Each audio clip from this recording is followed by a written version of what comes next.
大家好，我係王者置業 Condo One Dan Wong，好多謝今日大家嚟到我哋呢個嘅2017年樓市嘅走勢座談會。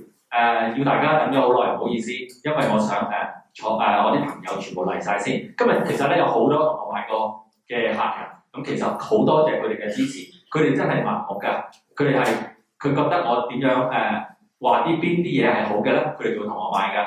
咁今日咧好星光熠熠，原本我諗住咧係搞個50人嘅座談會㗎，唔知點解搞到咁大件事出嚟。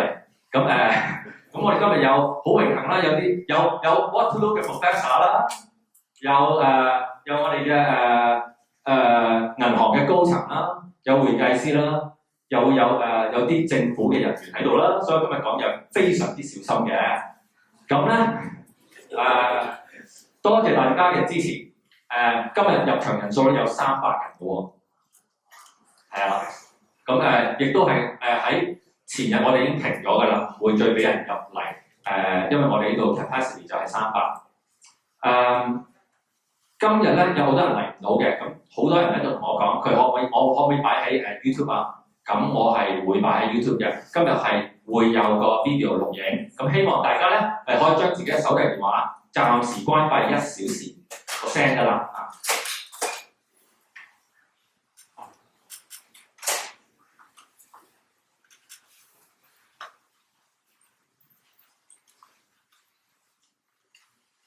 唔該大家 ，OK。好啦，最近嘅樓市咧，確實咧可以用瘋癲兩個字去形容嘅，咁引起各界嘅關注。由我哋政府開始睇到啦，又有朋友家常便飯裏邊咧，又會講下樓市喎，又會講下而家係唔係適合買樓嘅一日啊？會唔會太貴啊？而我自己見到咧，都係覺得係真係好犀利㗎嚇。咁喺過去嗰90日咧，我哋確實係可以用瘋癲兩個字去形容嘅。好多經紀咧，周圍去幫人哋bid樓嘅時候咧，都唔知道真實嘅價錢應該係幾多咯。我哋都好迷茫啊，其實，因為有時佢40萬嘅嘢，48萬唔知喎，真有好多其他嘅客人同我講，佢話有啲經紀同佢哋講，我話40萬可以買到嘅嘢，其實到最後尾可能50萬都未必買得到。咁而家最近係有啲咁嘅局面嘅，好老實。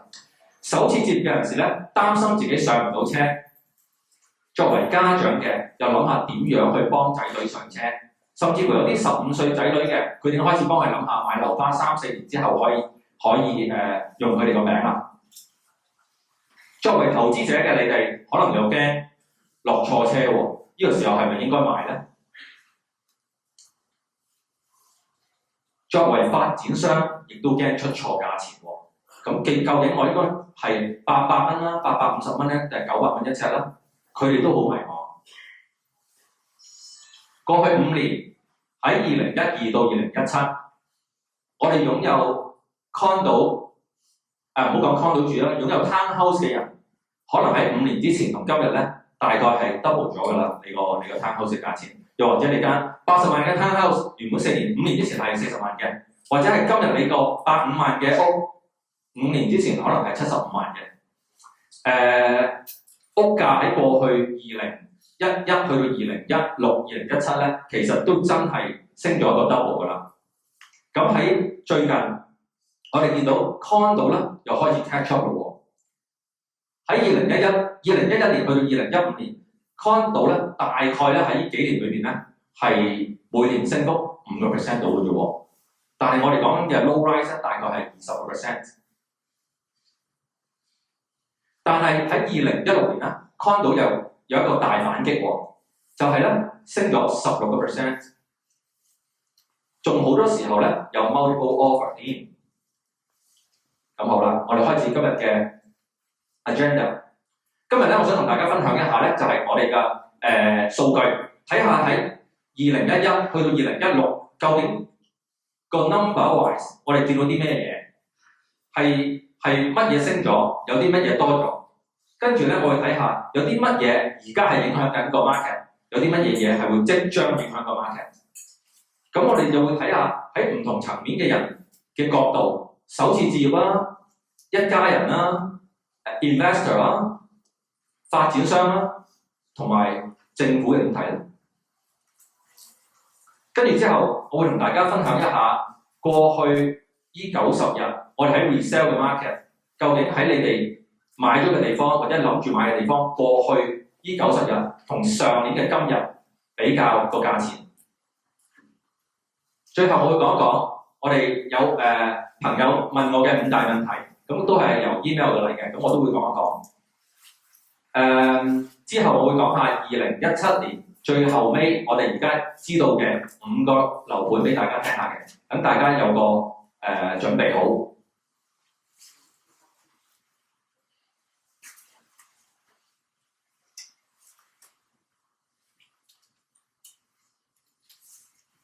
嗱，呢個咧係我第一個俾你哋 number。咁基本上咧，我哋而家咧係個 market 咧好簡單嚟講咧，就係 market 就係demand 同 supply 嘅問題。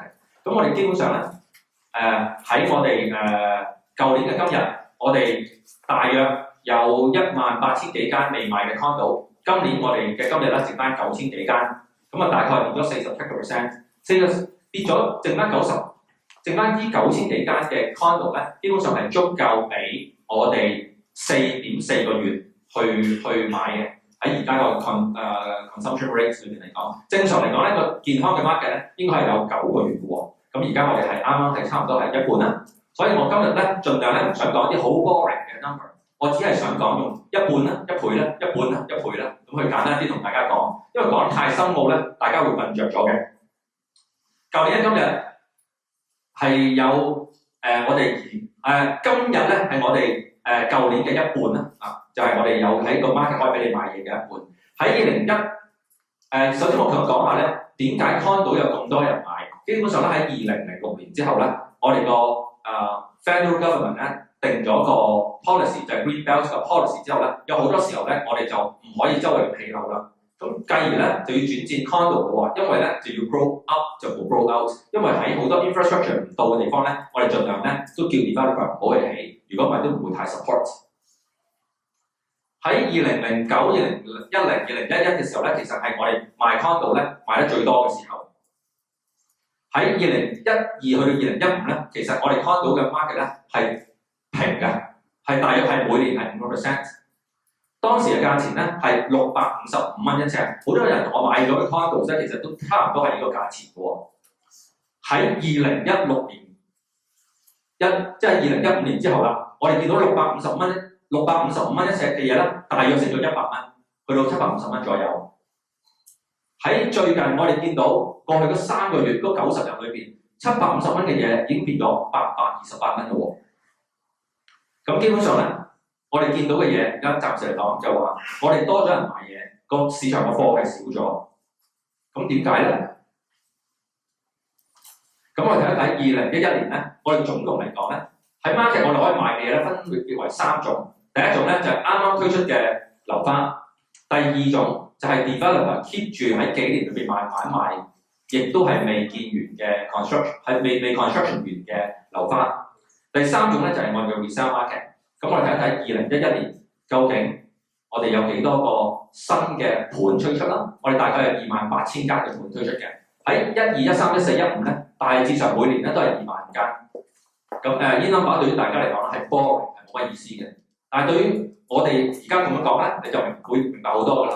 就話每年咧大約我哋有2萬間嘅新嘅 condo 推出，亦都有2萬間剩餘嘅俾發展商慢慢去推嘅，大概有4萬間。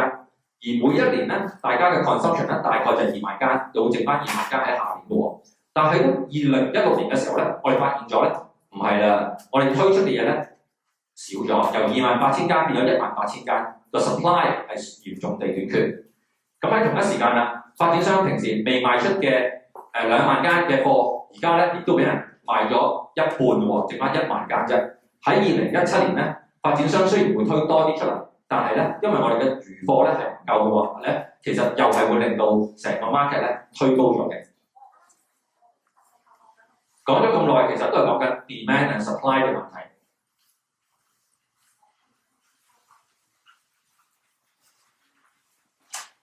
我唔知你知唔知咧？喺幾年之前咧，其實我哋買親嘅 condo 咧，都好多時候咧會係 downtown 嘅喎。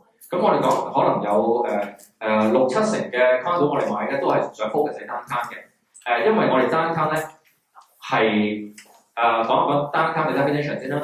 downtown 嘅 definition 咧係由我哋嘅 Bloor 街去到我哋嘅湖邊，係由我哋嘅 BVP 去到我哋嘅 Bundus。呢個咧就係我哋個四方格。喺依格裏邊咧，我哋基本上咧係每次一推出個新樓盤咧，發展商咧個目的都係賣出7成之後咧，佢就可以問銀行借錢啊嘛。咁所以咧，呢個7成呢個係佢嘅 magic number。賣咗7成之後咧，佢哋就可以慢慢每年去慢慢賣，令到佢哋可以預測唔到嘅人工、地價同埋材料價錢咧，慢慢去追翻。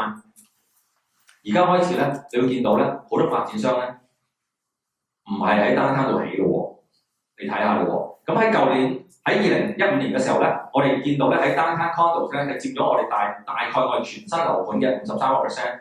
喺2016年咧，我哋跌到落41%。喺嚟緊今年2017年咧，我哋再會跌多25%。咁即係話去到大約係30% 係downtown嘅啫。咁好多 developer 咧，基本上都同我講，佢話如果可以喺downtown度買到地咧，佢哋都好想起。亦都係同一樣嘢，就話如果有好多人係諗下買downtown好定買其他地方好嘅話咧，都downtown咧實在係有佢一定嘅升嘅潛力嘅，因為而家買地咧係越嚟越難，要好 creative 先得啦。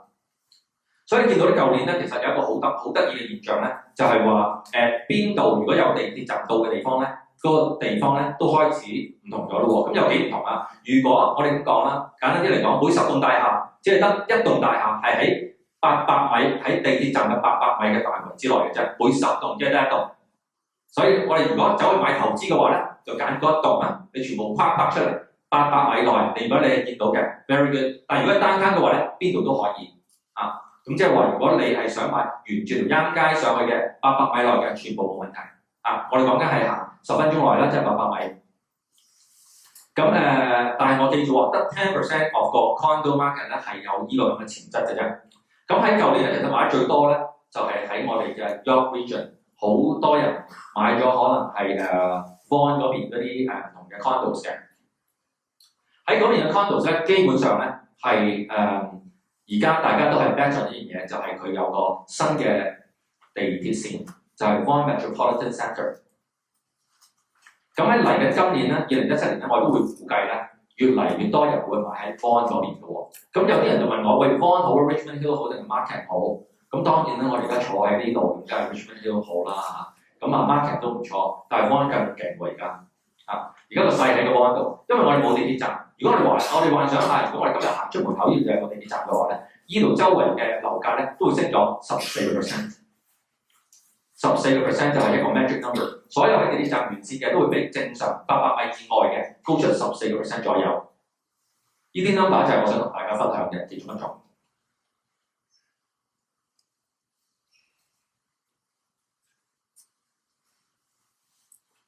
好啦，我哋講完咗新屋 reconstruction 啲 number， 咩都係一倍之外咧，我哋再睇一睇個 rental market 係咪好健康？今時今日咧，我哋多倫多咧有幾種人去買屋嘅。咁我哋有啲人咧就係齋 flip， 有啲人咧就係諗住 buy and hold 嘅。咁而家鑑於咧成個城市裏邊咧嘅政府都話：喂，我哋要打擊炒樓。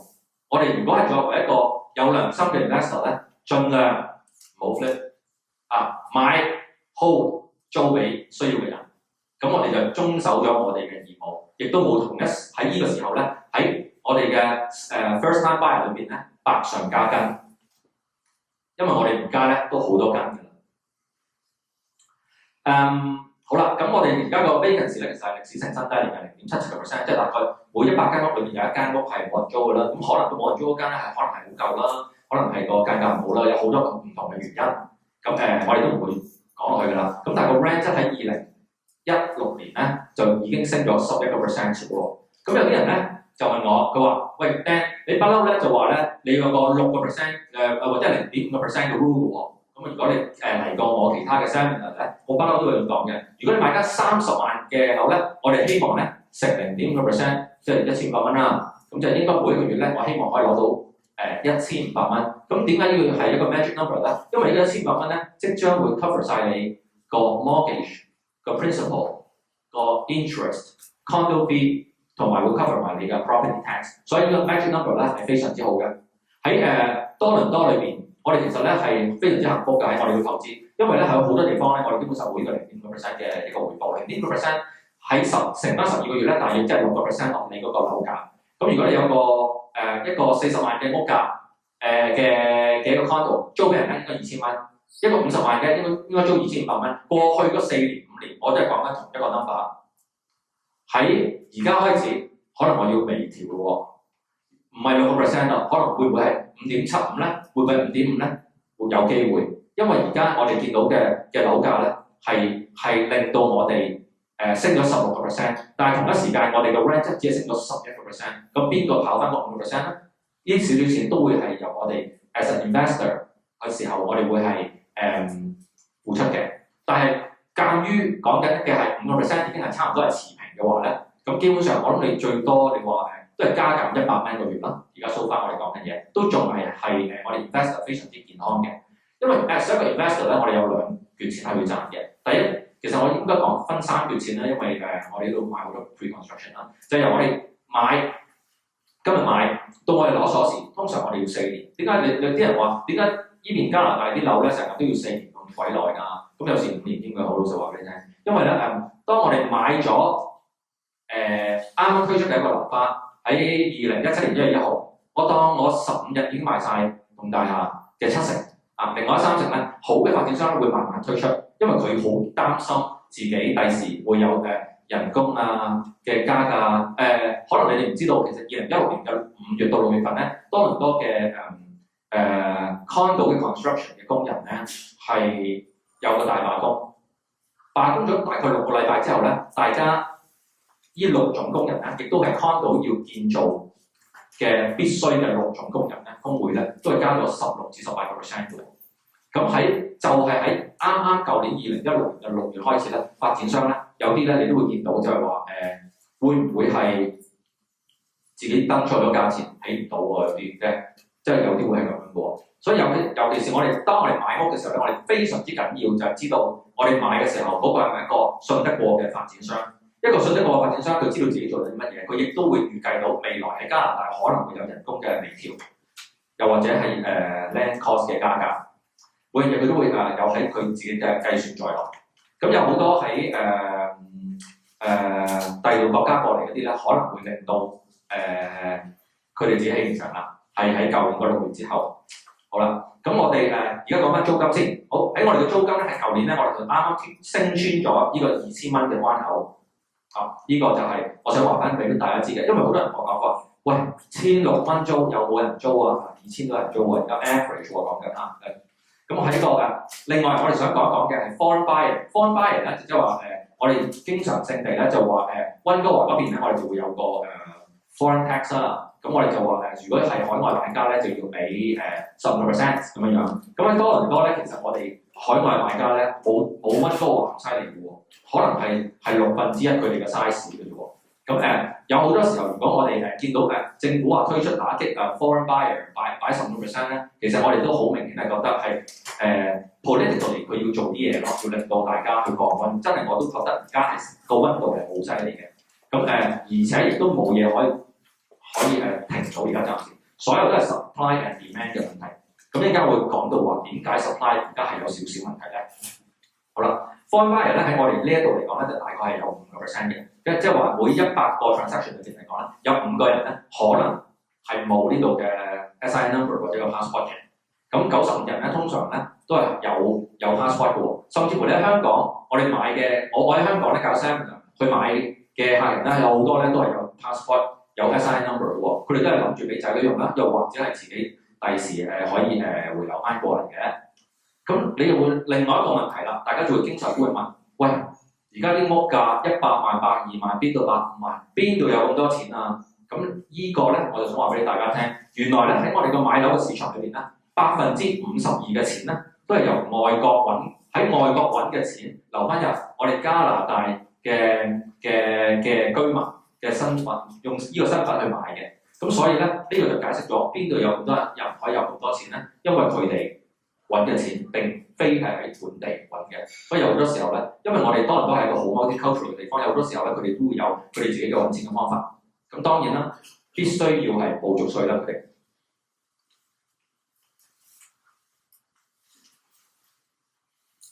咁我哋講完咗新樓，講完咗 rental， 我哋想講嘅咧，就睇下啲 number 咧，就係睇翻個 resale 嘅 market 啦。喺2015年咧，我哋大概會有20,660間嘅 transaction。喺2016年咧，我哋多咗大概22%，即係話俾大家聽咧，而家咧買賣咧係多咗咯喎。咁我哋多咗大概22%啦。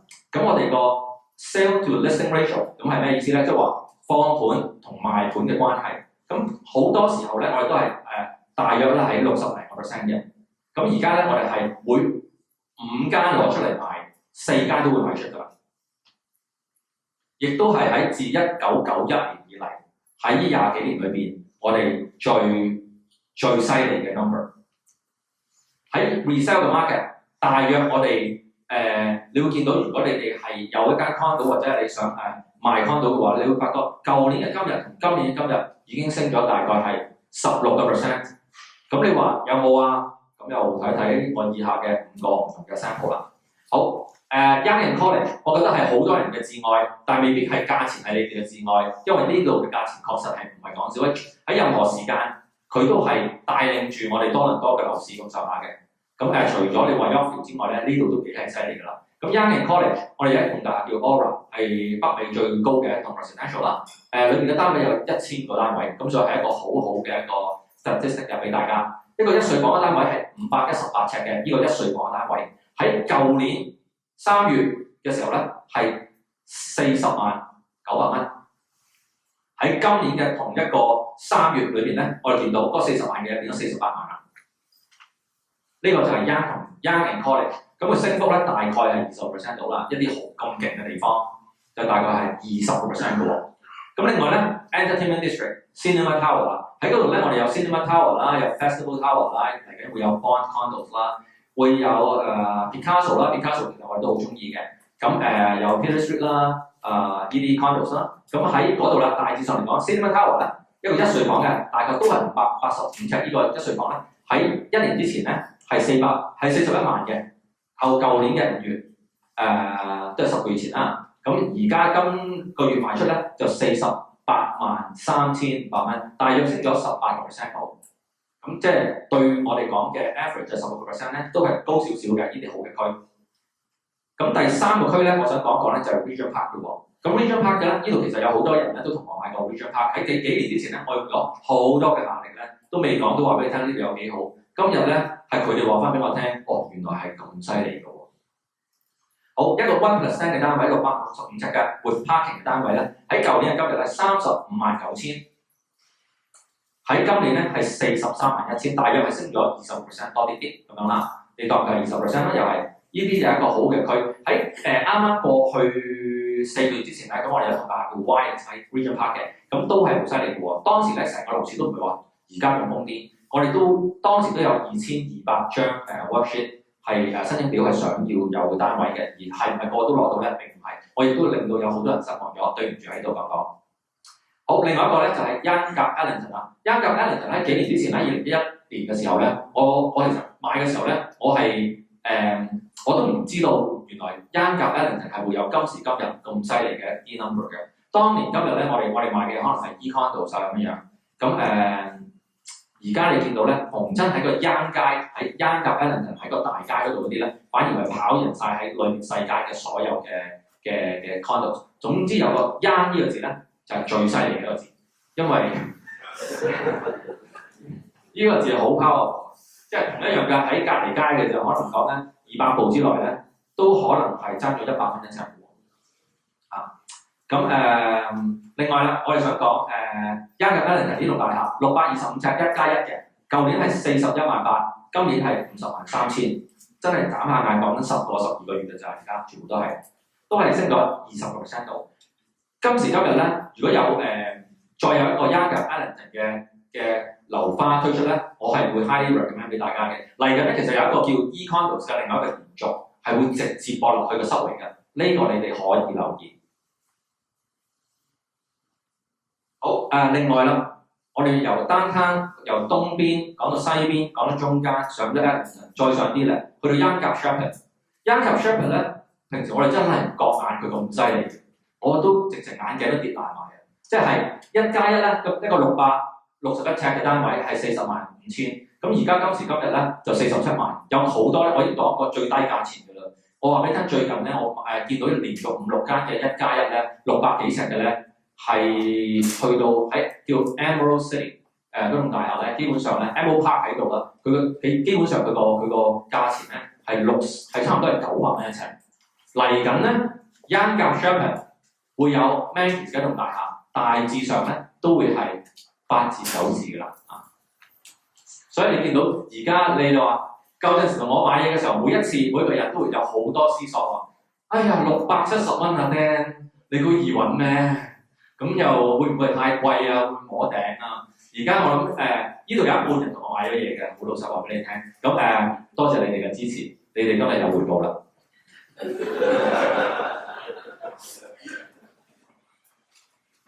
好啦，今次咧我哋想同大家講下成個 market 裏邊，頭先我哋講咗啲 number， 講咗話pre-construction 嘅 number 由650去750，而家850咁樣啦，每年加8咁樣啦。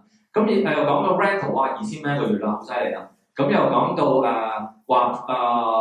resale 嘅 market 亦係好癲啦。而家 multiple offer 我未聽過話 condo 要 multiple offer 嘅，講真喺12個月之前，次次我想買咩邊度買唔到啊？通常都買到嘅。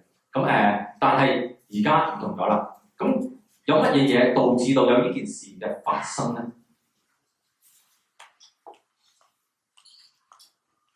第一樣嘢就係個 low inventory， 因為我哋由28,000間由2011年嘅新嘅 condo， 我哋而家剩翻18,000間，少咗1萬間，買嘢嘅人多咗，放出嚟嘅貨少咗。咁你會問啦，買嘢嘅人點解會多咗咧？因為喺10年之內啊，喺10年之內，我哋究竟有幾多移民係嚟咗多倫多呢個城市咧？係95,500啊！咁你話每3個人我哋要有間屋都起碼要足夠俾佢哋啦。如果唔係，佢瞓去邊咧？咁所以有好多時候咧，當我哋係可以投資嘅話咧，我哋必須要投資係 buy and hold and rent and 到時先 capture。買樓咧係一個長時間嘅 process 嚟㗎，千祈唔好諗住去買跟住又 sign 去 flip， 因為咧而家我哋嘅政府咧最唔中意就係呢樣嘢，佢最中意就係我哋點樣可以買啲 condo 去租俾人。因為我哋呢度咧好少話好多公屋或者係居者有其屋嘅，咁其實係好要大家嘅幫手先可以令到有好多人唔會買屋嘅人或者買唔起屋嘅人有得租。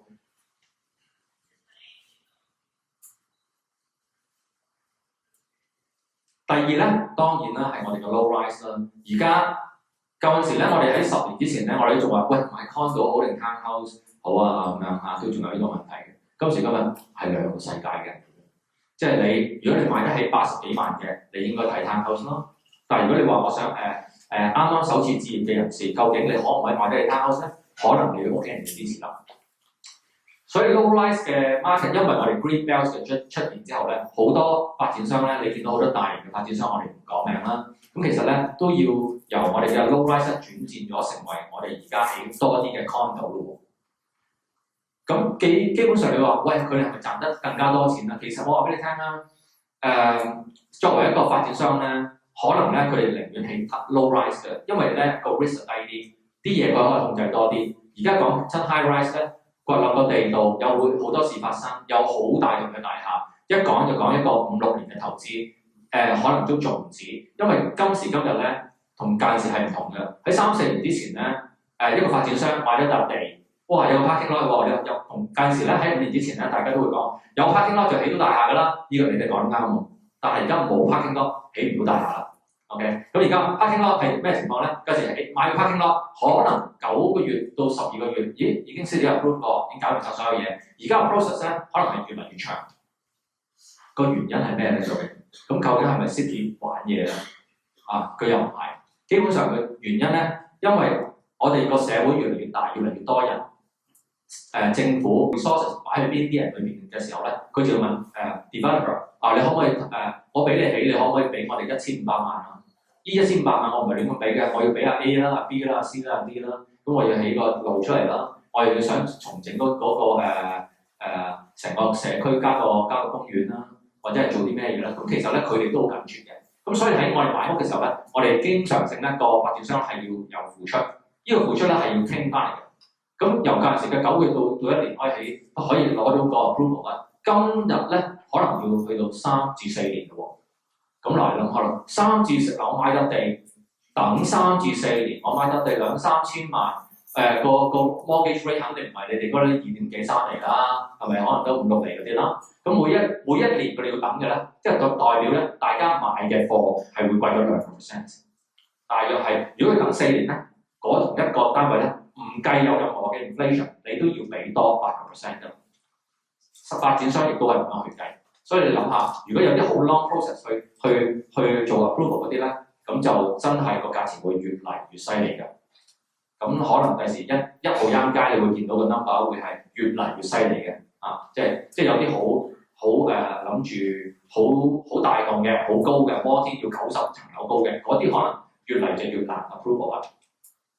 咁因為我哋而家 low rise 咧，就越嚟越貴，由我哋嘅 necessity 變咗 accessory 啦，佢變咗變咗可能叫做奢侈品啦。如果一個 first time buyer 咧，可能覺得係遙不可及嘅。咁所以咧，而家開始啦，不如已經嗰啲水已經成為咗蒸汽啦。咁我哋唔會望啦，咁我哋繼續睇下裏面有呢盆水裏面，我哋可以買啲咩啦？咁大部分嘅人咧都係 afford 得起 condos 喎。而基本上咧，我哋有baby boomer， 我哋嗰個年代嘅人咧，即係唔係我哋啦，即係60幾70年前嘅人啦。咁嗰啲人今時今日咧，可能而家係已經有咗間屋，而間屋咧當時佢買可能由40手變80手變120手變160手，呢個時候佢有仔女。XYZ generation 即係可能係由80去到2000年之後嘅人，咁呢啲人咧好可能咧就會有父母嘅眷顧，去令到佢哋可以開始投資佢哋第一棟大廈。嗰陣時咧，我哋話俾你聽，喺可能我哋20年之前啦，可能大家好多投資者啦，20年之前基本上我哋畢業之後咧，唔會第一時間諗住點樣去買屋嘅。係諗住點樣去慢慢儲錢啊，儲到幾時啊？因為個市係等緊我哋，唔會話走得太遠嘅。但係今時今日咧，好多時候咧，一揾到份工做嘅時候咧，已經即刻問銀行咧，喂，我可以借幾多錢啊？咁個時勢唔同咗，因為我哋尤其是我哋中國人咧，我哋嘅 knowledge 係一路咁 pass 去另外下一個 generation 嘅。咁我哋好希望咧，下一個 generation 咧係可以擁有到佢哋自己間屋。如果我哋太遲去 educate 佢哋叫佢哋做呢件事嘅時候咧，可能佢哋會遲咗，令到佢哋冇心機去買，或者覺得係遙不可及買唔到啦。咁 low rise 嘅 market 咧，確實係令到有好多人咧好沮喪，喺同一時間令到 condo 嘅 market 係升得好犀利。咁我哋咧 low interest rate， 咁你會話有幾 low 啊？而家咪嚟咁咪加3、4、5、6、7次息啦，係咪？都唔知加幾次息嘅，講真。咁但係當我哋 compare 起我哋1990年嘅14厘嘅時候咧，我哋仍然加多3、4、5、6、7次息，我哋都仲可以頂得住嘅。我哋嘅 Canadian dollars 咧係幫咗我哋好犀利嘅喎。喺5年之前，可能3、4年之前啦，當你間屋仲係120萬嘅時候咧，你話俾人聽，我間屋咧係值港紙700幾萬嘅。當你今時今日啦，你話我間屋升到800萬咧，你都係700幾萬嘅，真係冇乜點變過。因為你啲錢都係由外國帶嚟嘅，好多人嘅錢係由外國帶嚟，唔係外國帶嚟嘅咧，你唔嘈嘅，做得好辛苦。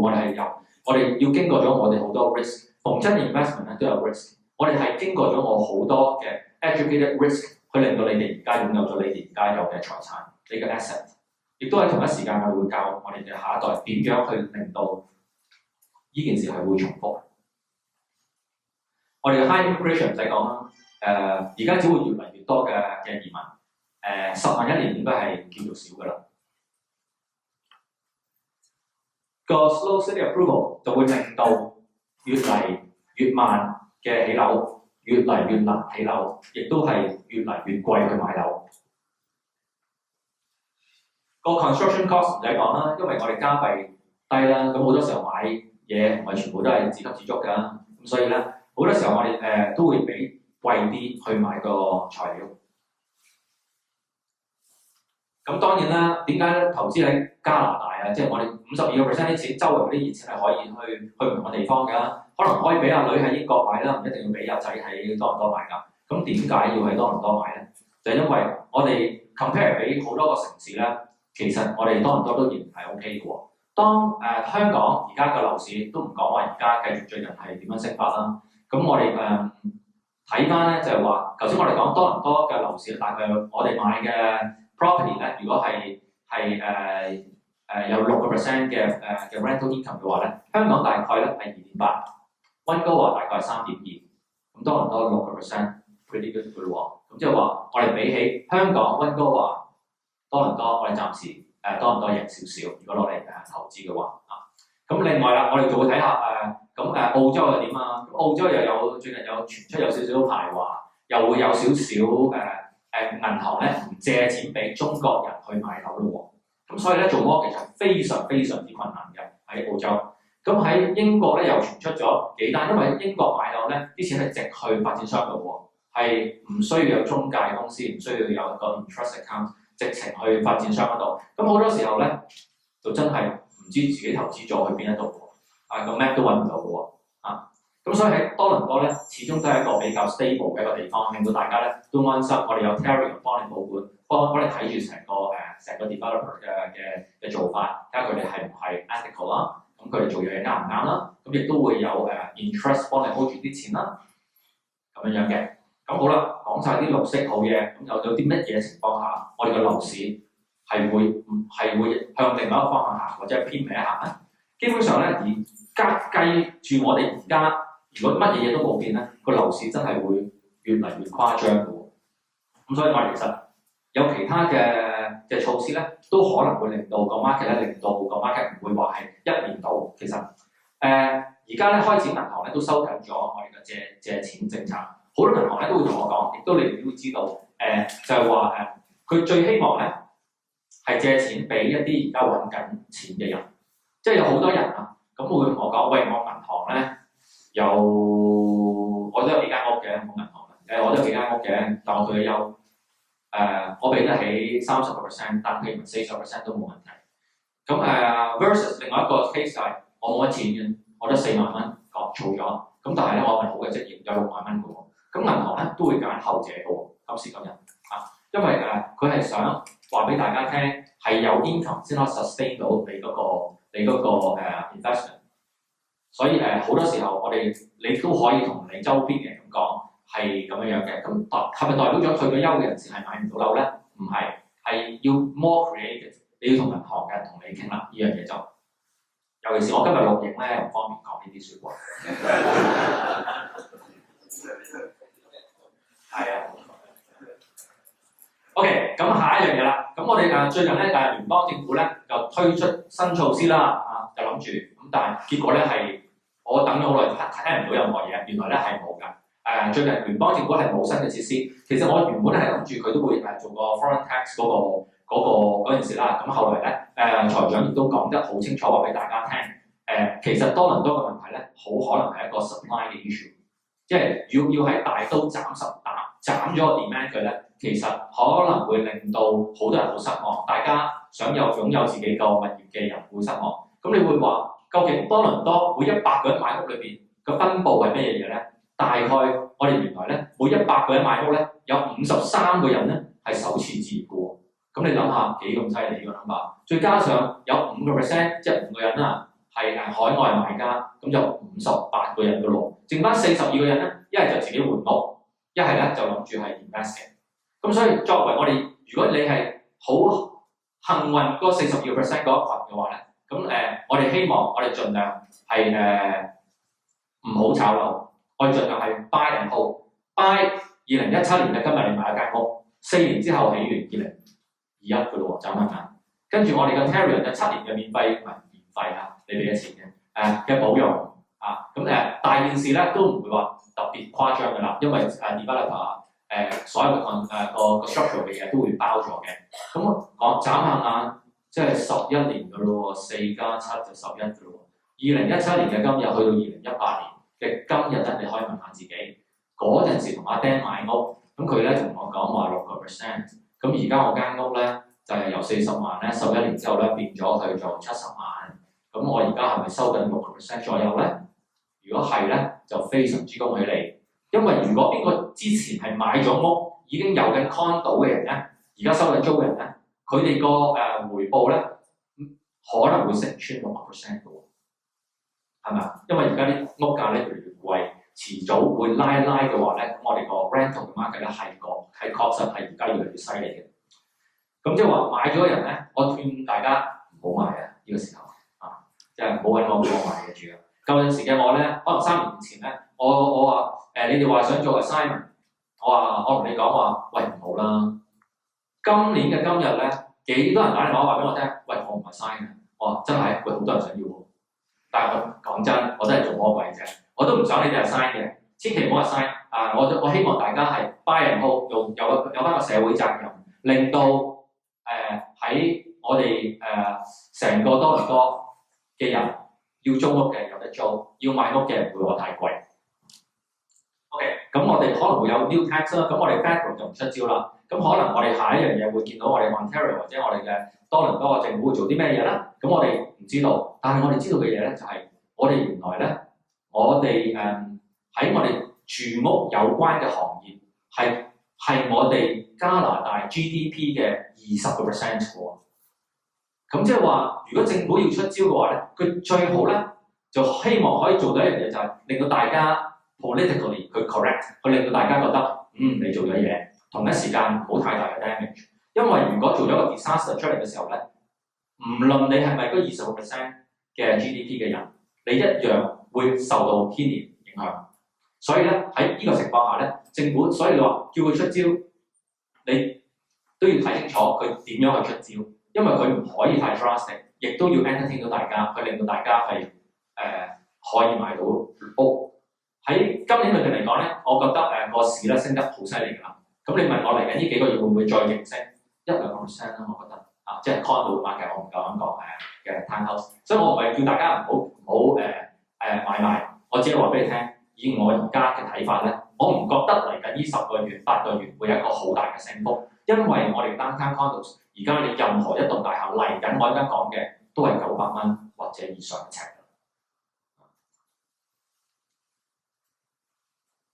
好啦，rent control policy， 咁可能呢樣嘢會令到我哋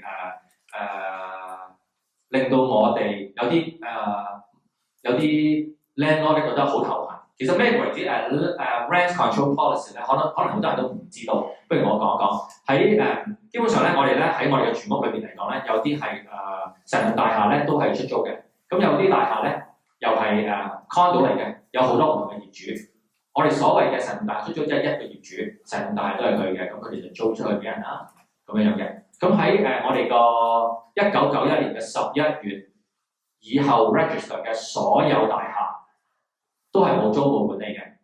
1991年11月以前 register 嘅大廈係有租務管理嘅，租務管理嘅係控制啊 control，sorry，rent control 嘅。咁咩為之 rent control 咧？每一年咧，我哋個landlord and tenant board 咧都會講話俾你聽，每一個人可以加幾多租，唔可以加多過2%、3%。但係呢啲咧只係 apply 喺1991年11月以前起嘅大廈嘅啫。咁所以你哋話，咦可以好似話唔俾加咩租喎？到今時今日現時為止，如果你嗰棟大廈唔係講緊20幾年前嘅話咧，咁其實係可以嘅喎。千祈唔好以為呢個係有個任何嘅掣肘，係冇嘅。咁喺我哋控制喺呢幾個紅色嘅箭嘴落邊裏邊嚟講咧，其實加息咧就一定會係零嘅。但係大家加咗呢個息咧，會係由160人去搶呢100間嘅嘢，會少咗幾多咧？可能由8人變咗140人、145人去搶呢100間嘢，仍然係有個 supply 嘅 problem 嘅。咁可能要有個新嘅 policy 咧，先可以令到大家去見到一個好 balance 嘅 market。所以大家會睇住，我諗所有嘅發展商咧都係睇緊究竟銀行同埋政府有啲乜嘢招出，因為除咗呢兩個人咧，而家個樓市係唔會冧嘅。當然，我哋而家睇睇啦，我想睇下由唔同人嘅角度去望出呢件事。第一種我哋想睇嘅就係 first time buyer， 究竟佢哋嘅 perspective 係咩咧？基本上我哋而家見到嘅53%，即係有每100個人53個人嘅 first time buyer。我見到在座都有啲係後生嘅，可能佢哋都係第一次去買屋。咁佢哋可以買properties 咧，基本上要睇下佢究竟佢哋而家揾幾多錢。咁basically 咧，我哋就話你如果以一個 conventional mortgage 嚟講咧，你係供80%攞出20%嘅話咧，當佢而家係做到75,000蚊，當佢有揾緊一個6萬蚊年薪嘅人咧，大概佢可以供得起375000蚊嘅一間屋，買得起呢間屋。咁如果話375000蚊喺10年前、12年前嘅話咧，可能你都仲可以買到 townhouse 啊，或者係一個細嘅獨立屋，有啲時候啊。咁外圍少少嘅，咁今時今日就唔得啦。咁你個唯一一個 choice 就係 condo 喎。咁有好多人問我，喂，嗰個 market 咁 hot， 等佢跌先啦。過咗10年都有一路有人同我講同一句説話啊。咁當然每個人個選擇係佢自己嘅，但係我俾大家嘅祝福就係、如果你係一個 first time buyer 咧，諗住攞嚟自己用嘅，你唔係諗住攞嚟炒嘅，幾時都應該可以買得起你就買。你要睇下自己係唔係可以供得起，問銀行做咗第一次嘅 pre-approval， 你先開始去選擇你想買嘅嘢。千祈唔好眼高手低。我 show 俾你睇45萬嘅嘢，哇！你好中意，唔中意37萬嘅嘢，跟住發現咗你只係供得起37萬嘅嘢，你話有幾傷心咧？係咪？咁所以睇住自己，跟住就唔好望其他嘢，就係望住你可以容許到你買嘅嘢去買。咁你話喂冧市咪死？嗱，冧市咧，我哋呢個咧就叫進可攻退可守，因為咧身為一個 first time buyer， 你買嘅嘢咧唔應該係最貴，你下一次買嘅嘢咧應該比有上進嘅人啦嚇，應該係比今日係大多少少啦。今日你買500尺，你下次希望都買到600尺啦，咁樣買大啲。如果個市冧咗100蚊尺，咁你同600尺嘅距離又近咗噶咯喎，你係可以時間又可以買大啲啲嘅喎，係咪啊？佢跌得勁過你喎啊！咁所以咧，你係近咗啦。如果市係升嘅，咁啊恭喜你咯，繼續住先嚇。OK， 咁起碼你上咗車喎。如果唔係你車邊都冇得上喎啊！所以話進可攻退可守 ，first time buyer 聽住，隨時都係你買屋嘅時候揾我就得啦。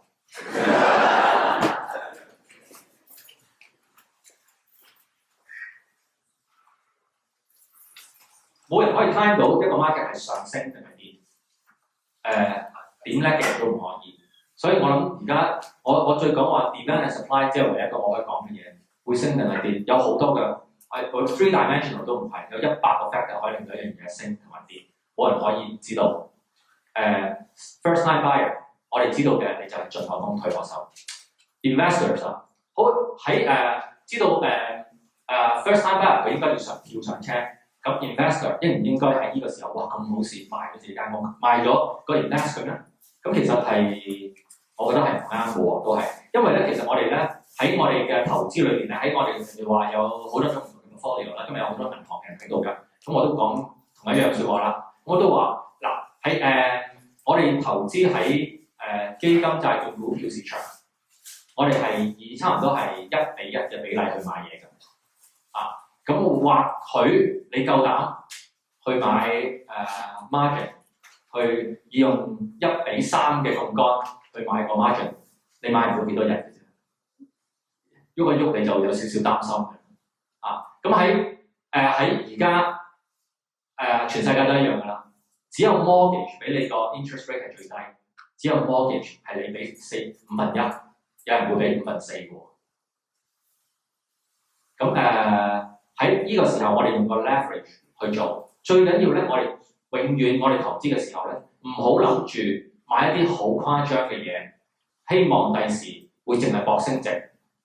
因為我哋賺錢有分3段，第一段就係當我哋由買咗簽咗合同到4年之後你攞鎖匙，呢段咧係我哋好 passive 嘅 appreciation， 我哋係好開心嘅，遲咗少少 I don't really care， 咪又好遲多年咯，係咪？除非我係自己攞嚟用，咁就另外一件事。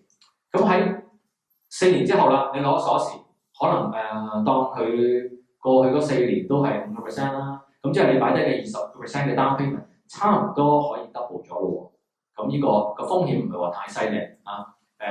inflation 啦，咁你話樓市會唔會冧？乜嘢都會冧。任何樓市影響咗嘅，如果樓市影響咗大家嘅話咧，咁好多時候都可以話俾你聽係任何一個行業都會影響到嘅喎。如果樓市係喐嘅話咧，係會影響到好多個行業。咁所以如果我哋樓市冧唔緊要嘅，因為我哋今日用咗犧牲咗我哋買100個麵包嘅錢去買咗呢棟大廈，冧咗，你由10蚊變到8蚊或者9蚊啊跌咗，我哋嗰個9蚊仍然係買到100個橙嘅喎，一樣樣嘅喎，係等價交易。因為我哋而家咧，基本上我哋唔想我哋啲錢縮水，所以我哋將啲錢咧擺落去我哋嘅 invest。我哋唔好諗住抱住一個貪心嘅心情，話佢想點樣升點樣升點樣升，但係你啲錢唔會唔見咗，因為你今日買到用嘅錢可以買到100個蘋果，到時亦都係100個蘋果，可能更加多就多，恭喜你啦。咁但係起碼如果經濟跌咗嘅話咧，我哋都冇乜 inflation。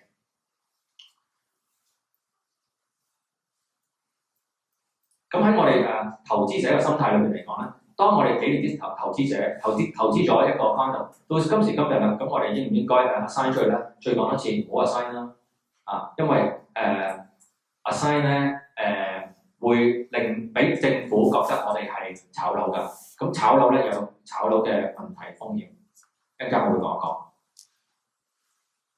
咁我哋好希望咧係將我哋protect 我哋嘅，即係將我哋嘅錢去 protect 咗啦。咁另外啦，我哋希望咧，我哋收到嘅租就係第二橛咯喎，就係話頭先我哋由我哋好 passive 嘅 appreciation 到咗我哋攞咗鎖匙啦，開始放租俾人租啦。咁呢段時間咧，我唔需要好希望我有啲咩 rental income， 我只係希望可以冚晒，全世界冇乜地方可以冚晒，呢度冚晒，冚唔晒擺多100蚊一個月出嚟，你都仍然係 OK， 因為我哋有第3個 phase 就係你個當你 disposal 嘅時候，我哋有個 appreciation。咁就係有呢3部曲嘅。咁當然有啲人問我我買二手好唔好？二手當然係好啦。每個人嘅需要都唔同。有啲人覺得我要即刻買即刻收租，有啲人話我而家買，我基本上係當一個投資嘅啫。咁係冇乜所謂嘅。咁我亦都而家我又唔需要即刻攞錢出嚟去買。咁有啲時候咧，我哋買入面話買 assignment， 大家話不如買 assignment 啦，個個都好似好多 first time buyer 同我講，佢話喂，我想要全新，我又唔想等4年，可唔可以買人嘅 assignment 啊？我話得㗎，嗱以好似譬如A 君買咗間屋35萬一當年，今時今日咧少少地5% 一年，升咗42萬5千蚊，升到42萬5千蚊。你而家要即刻攞出嚟嘅錢咧，並唔係7萬嘅喎，係15萬即係話你有冇呢15萬去同人哋接手人嘅 assignment？ 點解15萬咧？你會話咁我講清楚啲啦。因為35萬嘅 condo， 當年今日咧，佢擺低喺年半2年裏邊咧，佢擺低咗20%，7萬，計錯數啦，7萬。咁跟住咧，另外啦，就係佢而家又賺多7萬，咁即係話你要俾翻佢擺低嘅錢，再加埋佢賺咗嘅錢，咁你真係15萬咯喎。咁唔係個個 afford 得起嘅，所以當你諗緊你去買人嘅 assignment 嘅時候咧，你都要知道。其實 first time buyer 咧唔係好 afford 得起可以做呢個 assignment， 除咗如果個賣家係俾你到咗 final closing 嘅時候先埋單，俾翻佢賺嘅錢俾佢 ，otherwise 咧係好難做到嘅。所以作為投資嘅我哋 buy and hold assignment 咧，頭先我講話唔好 assign 喺因為呢度今日有啲CLA 嘅人喺度嘅，咁我咧亦都要帶翻 CLA 嘅 text 話俾大家聽我唔理你平時啲朋友同你講乜，咁就係咁樣嘅聽住啦。當我哋喺3年之前買咗間50萬嘅 condo， 我哋當時擺低嘅 down payment 係10萬。今時今日呢個50萬嘅 condo 變咗一個60萬嘅 condo， 你 assign 咗俾阿 B 仔，阿 B 仔俾咗20萬俾你，你好開心，你諗住賺咗10萬。第一樣嘢你要扣嘅就係呢20萬乘13%，因為呢個係一個 transaction。喺 CLA 嘅角度裏邊嚟講咧，任何 transaction 都係一個 transaction。你買張APS 俾人，買張 agreement 俾人，都係一個 transaction。你買粒糖俾人，你都幫我收稅；你買張紙俾人，都要收稅13%。喺呢個20萬裏邊嘅13%等於3萬蚊左右啦。咁你10萬蚊冇咗3萬嘅咯喎 ，on paper 應該係真嘅嚇，你唔好 on paper， 真係咁做下大家。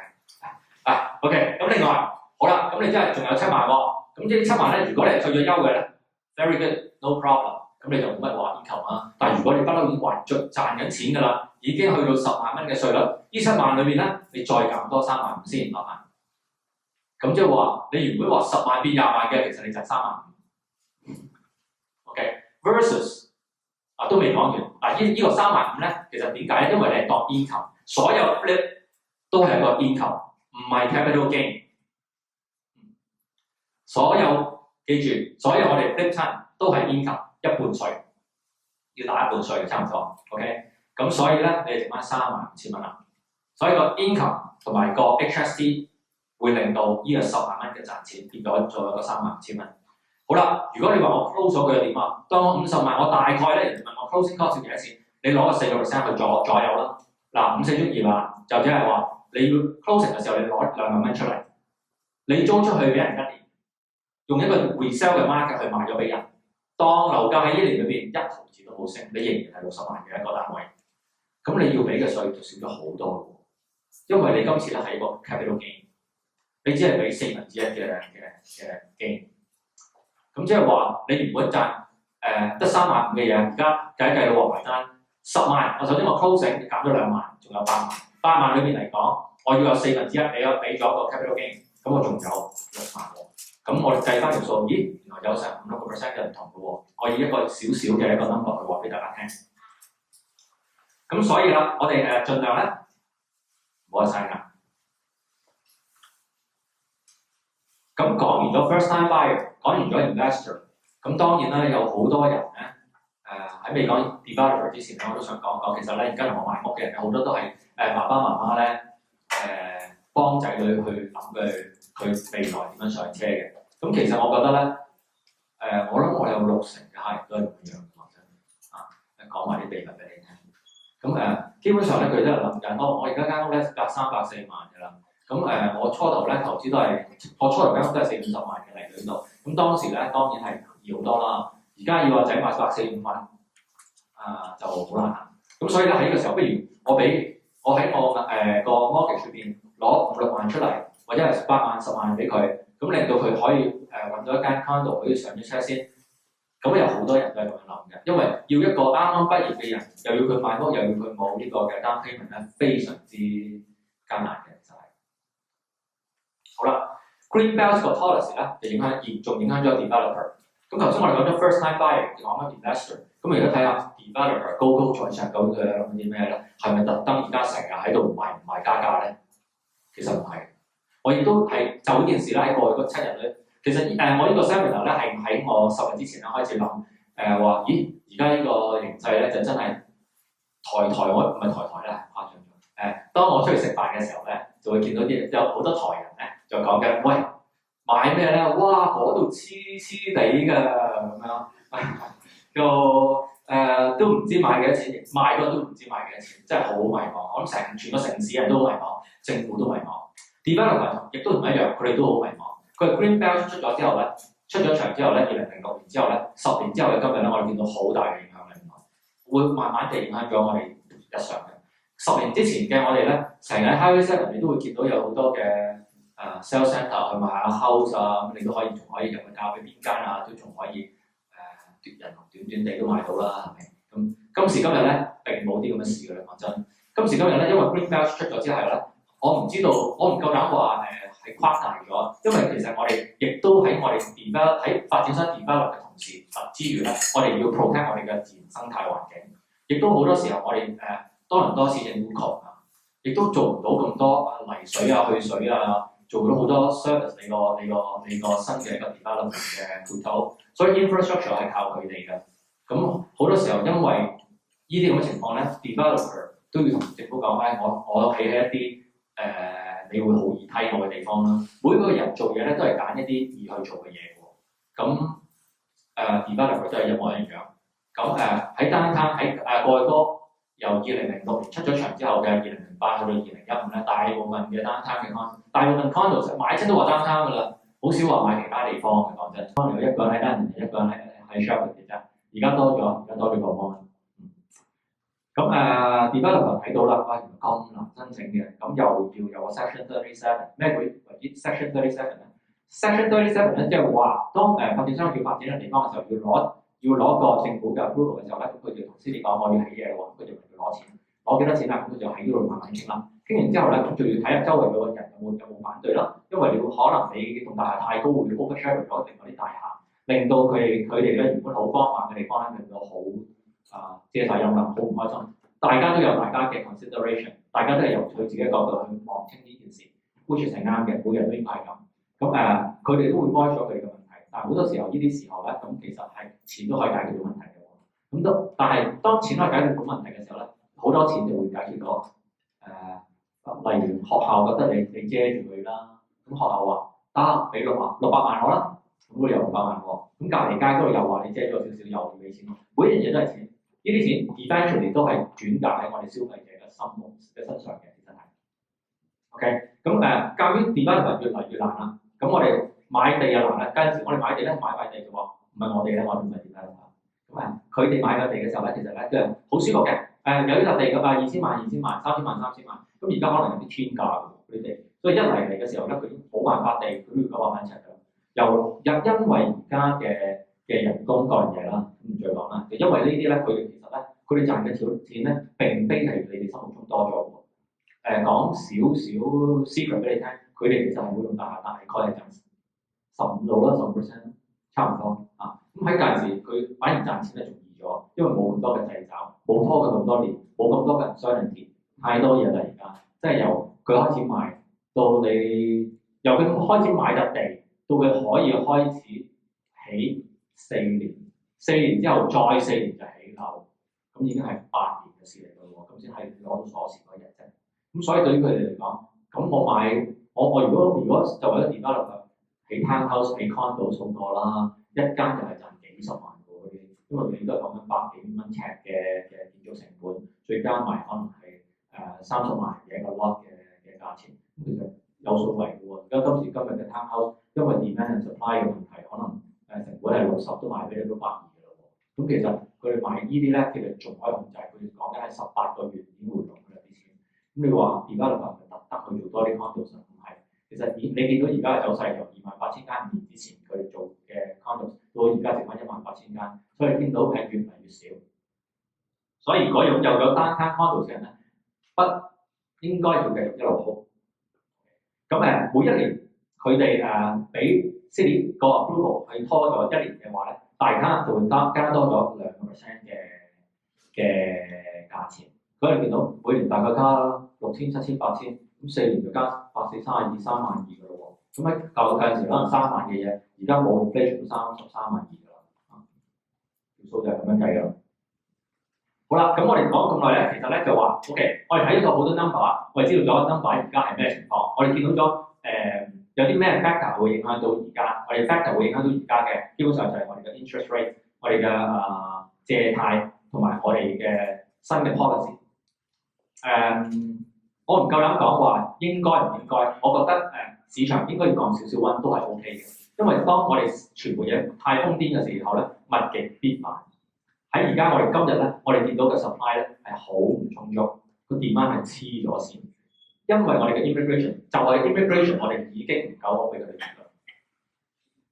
咁好啦，下一樣嘢就係想講下而家 seller 咧係佢喺 seller 嘅 market 咧好明顯。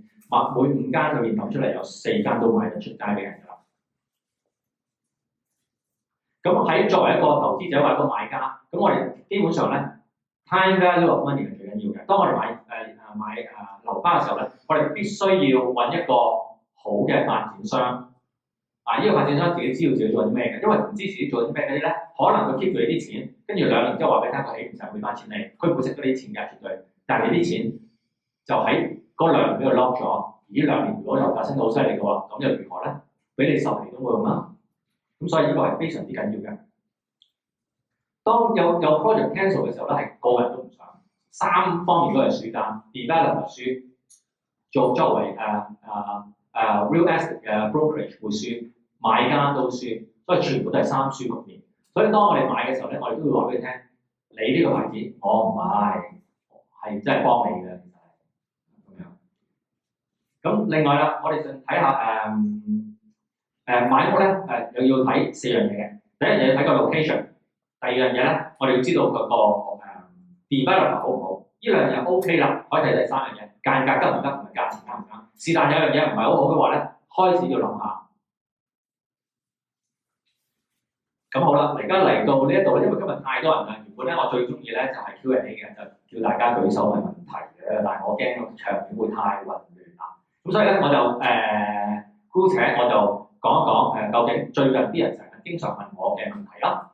咁好多時候咧喺出邊街咧都係好模棱兩可嘅啲人，我今日盡量可以用一個 engineer 嘅形式去好 logical 地解釋俾你聽。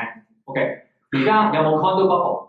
哇，真係好難答呢個啊！有銀行，有政府，有報章。OK， 咁我會話俾你聽，我哋首先咧要講有冇 bubble 咧，係要講下乜嘢為止 bubble， 個 definition of bubble。bubble 咧嘅定義咧，其實即係話我哋冇咁嘅需求，啲人 afford 唔起，純粹係 speculate。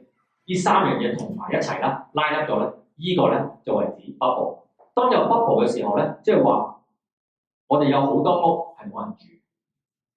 咁而家經過我頭先講晒咁多個 slide 之後，我諗我唔需要再繼續作答啦。咁即係話俾你聽，而家基本上我哋咧，如果我哋講喺 downtown 或者喺我哋講緊我哋值得投資嘅1/10嘅大廈裏面，因為大部分我都係希望大家係喺個 downtown 或者係 along the subway line 嘅。呢啲如果你有呢啲咁嘅 character 嘅大廈咧，不妨買，因為都其實都冇乜得位㗎啦。咁另外就因為有個 need 喺度，喺 downtown 翻工有70萬人。而家個 vacancy rate 喺 downtown 咧，都仍然係處於歷史性等於低位，想買嘅人咧仍然好多。點解？因為我哋而家好多新世代 XYZ generation 咧，而家仲住喺 Richmond Hill、Markham， 咁媽咪啊、爹哋好想佢哋一齊住，但係佢哋唔知道每一日佢哋原來落 downtown 做嘢咧係1個鐘頭3個字或者1個鐘頭半個鐘落去，咁一日咧3個鐘頭來回。out of 24小時就 burn 咗咯，呢個青春就冇咗㗎啦嚇。咁另外喺我哋就算啊，你話喂落去做嘢梗係應該啦，但係其實咧由依度翻咗落downtown已經做咗第1份工嘅，呢個係一個過程嚟㗎。因為如果你諗下，如果我每一日俾30蚊你，我攞一次去上班咧，你唔會收我啊，係一個好辛苦嘅工作嚟嘅。即係當有人俾錢你都唔想做嘅話咧，即係話我 pay 得你唔夠高啦。呢個咁艱辛嘅動作，咁即係話而家我哋有個 needs， 我哋係downtown嘅人係咪 afford 唔係？唔係，因為當我哋喺downtown裏面嚟講，我哋將佢嘅人工乘5乘6嘅話咧，我哋一個買唔起，可能2個都可以開始買得起嘅喎。咁即係話 as 一個 couple 咧，佢哋可能係買得起一個50萬左右嘅一個 condo， 喺 downtown 裏面嚟講咧，有好多選擇。第二條問題就係講，喂，我有錢喎。買 condo 好定 townhouse 好啊？咁你睇下你有幾多錢啦。OK， 咁買 condo 咧，譬如我哋買間40萬嘅，就會租到大概2000蚊度。呢40萬嘅 condo 咧，咁我哋擺低咧就大概係8萬蚊喺頭嗰2年。即係話，如果你而家個袋裏面得8萬蚊咧，你並無他選，你只係可以買condo 嘅啫。咁但係你話唔係喎，咁如果買 townhouse 我要幾多錢啊？嗱 townhouse 裏面嚟講咧，大致上咧，如果要攞個2000蚊租咧，就大致上80零萬啦。今時今日80零萬差唔多啦，可能講低咗有時嚇你哋話。咁好，咁我當我80萬啦。80萬嘅時候咧，而家銀行會話俾我聽，大致上咧一個 townhouse 80萬嘅 condo，townhouse 咧佢要大概攞出嚟咧係23到25萬。咁當24咯，即係話如果買 condo 40萬咧，就要攞8萬。買個 townhouse 咧就要攞24萬，咁即係話你玩嘅 investment 係完全唔同 size 嘅。即係如果你話我而家有24萬，我就想擺個落去睇你呢鋪係唔係繼續升啊？咁即係其實你買唔買都係賭台嚟嘅，佢就揀一張大啲嘅賭台喺度啊，就一嚟就24萬，就唔8萬啦。咁OK 嘅喎，咁但係要有自己嘅風險嚇。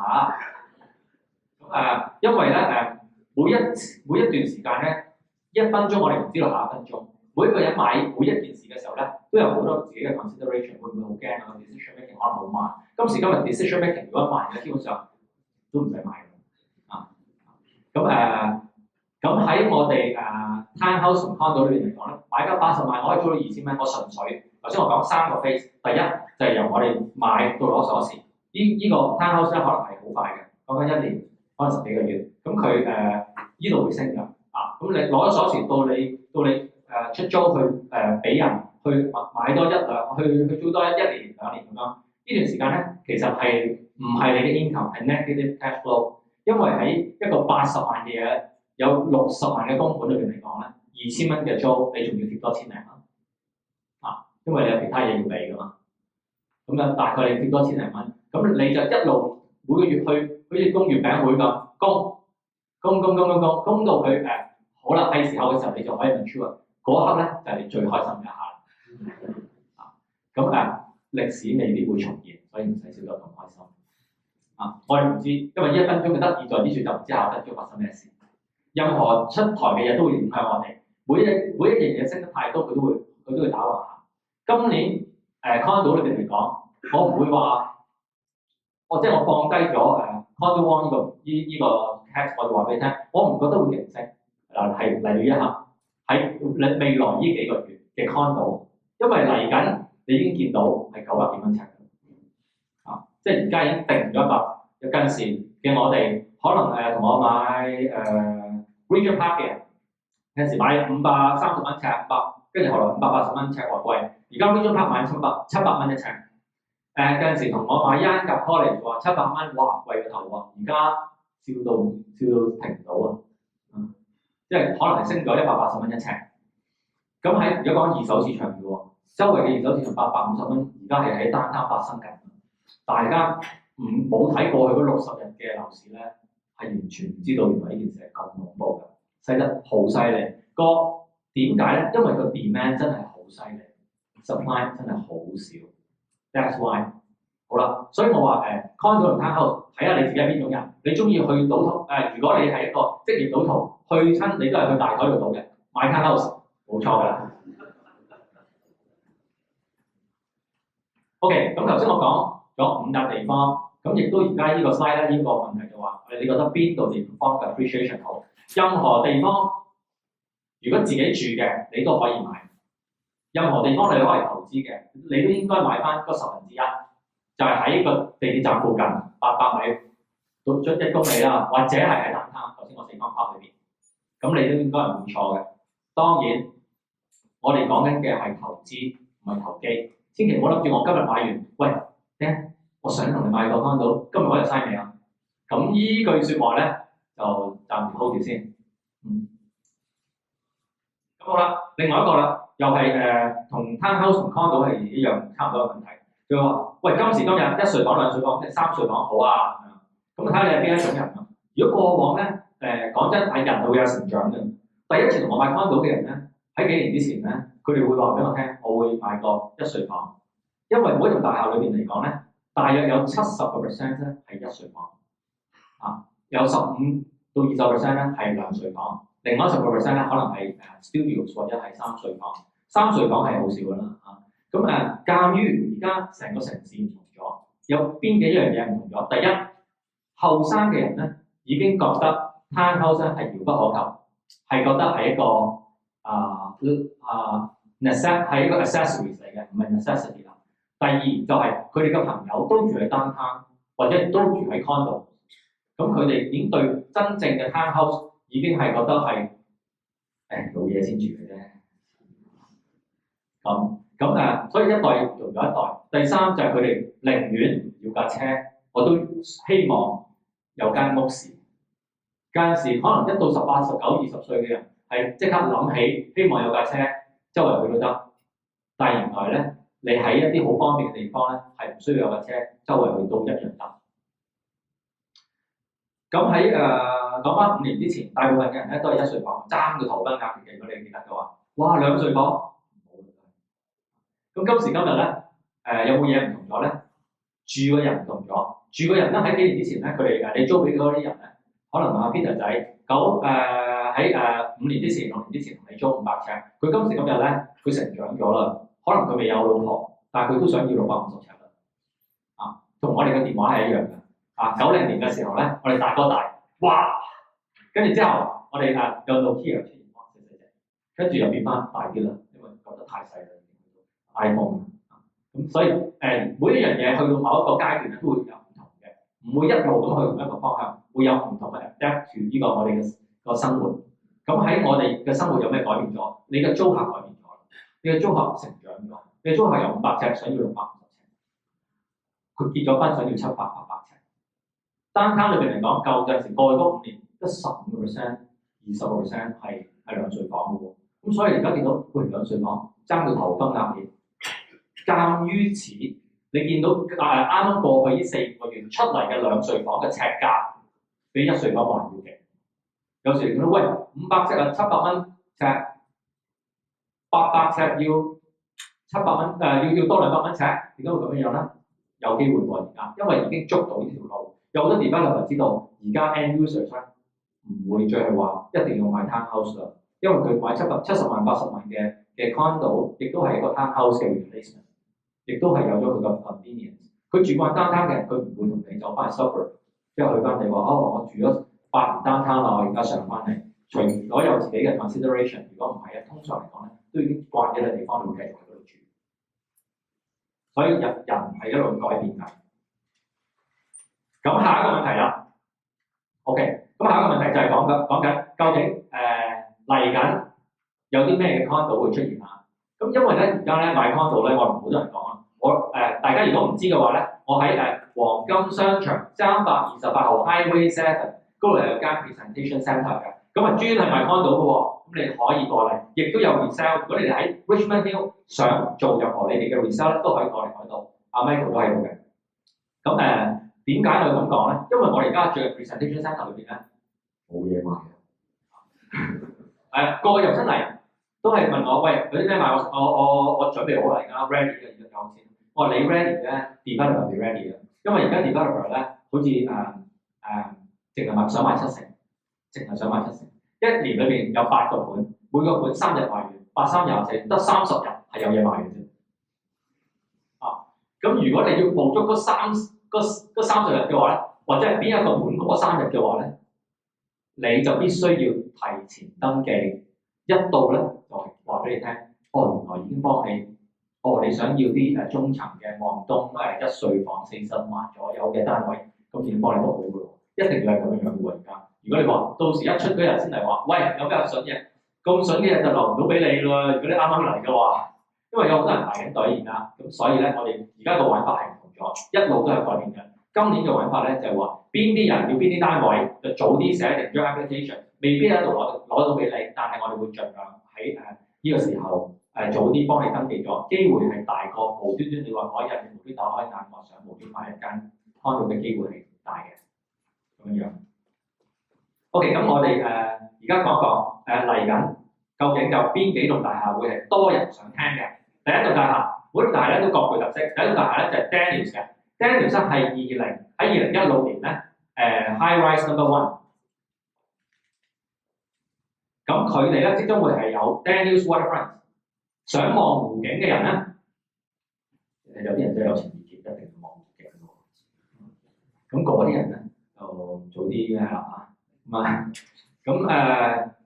向南嘅單位只係得2個，向東向西都望到湖㗎啦，就唔係兜口兜面啦，當然高過22樓度咧就望到好靚嘅湖景嘅，咁係得2個單位，2個都係2睡房嘅單位。咁呢個會係喺我哋嘅4月28號推出。想要知道資料嘅人咧，可以一陣寫低一張紙話俾我聽，你係有想知道嘅，咁我到時話俾你聽。第二個就係都係喺4月尾推出嘅，叫 Fleur Mantis 嚟嘅。咁買個 Mantis 嘅人都知道，哇！真係會升得幾犀利嘅喎。咁買個 Harbour Plaza 近時買話貴，而家都 OK 貴啦。咁又買個365啦，咁亦都係佢哋啦。四季酒店啦，都係佢哋啦。咁得獎作品仲有好多嘅770 Bay 啊，咁Gibson Square、Empire Walk 啊，呢啲都係佢哋熟悉嘅名。咁佢今次呢個咧就係 Church and Shooter， 未必你哋知道 Church and Shooter 係咩意思？簡單啲嚟講，4分鐘行去西邊就係 Eaton Centre， 4分鐘行上北邊就係 Ryerson， 咁所以係非常之近嘅。大概係距離聖 Michael 醫院係3分鐘嘅啫。咁呢棟大廈個價錢咧都大致上啦嚇，唔好錯啦，我估計都係900蚊一尺左右。另外一棟大廈就叫 Noble 咧，就係好多人都可能去過，就喺 Vegas 有酒店啦，喺New York 有酒店啦，喺各大城市都會有酒店嘅。咁呢個咧都係羅拔迪尼路有份去投資嘅一個項目。呢個 Nobu 咧，即將會係有6星級嘅酒店，再加上一啲residential 嘅，咁所以咧就可以密切注意啦。5月尾啊，呢個圖咧係非常之好睇嘅。其實咧呢個圖咧嘥咗我哋大概係起碼都2日時間，慢慢去研究點樣去做。呢個圖咧，如果你 register 咗嘅咧，我哋係免費俾你哋嘅。咁未 register 一陣間嗱啦。咁我哋呢個圖咧，我諗會係喺好多喺個地產公司都會抄咗我㗎啦，我係唔緊要，我激大家嘅。係個 scale 係啱嘅喎，仲要係用咗唔同你講咁多 technical 嘅嘢啦。總之咧係變 scale 嘅，攞把間尺去度一度就知道有幾多百米。咁呢度咧，我哋講咗幾個樓盤。頭先我哋講咗咧有Daniels Waterfront 啦，有 Fleur， 有 Nobu。咁我哋咧仲有個 Panda 咧就係喺 World Largest Bookstore， 有好多人喺度等咗好耐。咁發展商一路都遲遲未出，唔係佢拖，因為佢都想早啲賣，因為冇發展商想拖嘅。今時今日話俾你聽，我點知政府做啲乜嘢啊？係咪？咁所以一定係會都想賣嘅，但係佢未可以賣，佢就唔賣住。越遲買咧就越貴。咁佢哋原本諗住800蚊，而家變咗900。而家見到周圍嘅嘢都900嘅時候咧，佢就一定唔係900啦。咁又會有另外一個仍然好多人中意呢個位置，因為覺得買少見少，貴少少都唔緊要，呢個態度嘅。咁咁今日咧我就講到呢度。咁除非你係有問題咧，你可以留低。咁若然一陣間你想要咩嘅留翻嘅資料咧，你可以喺後邊揾我哋嘅同事去 register 咗佢就可以啦。咁多謝今日大家光臨，300人真係好不容易，我哋消磨咗太多嘅時間啦，同大家GDP 又降低咗啦，300人喺度，多謝大家。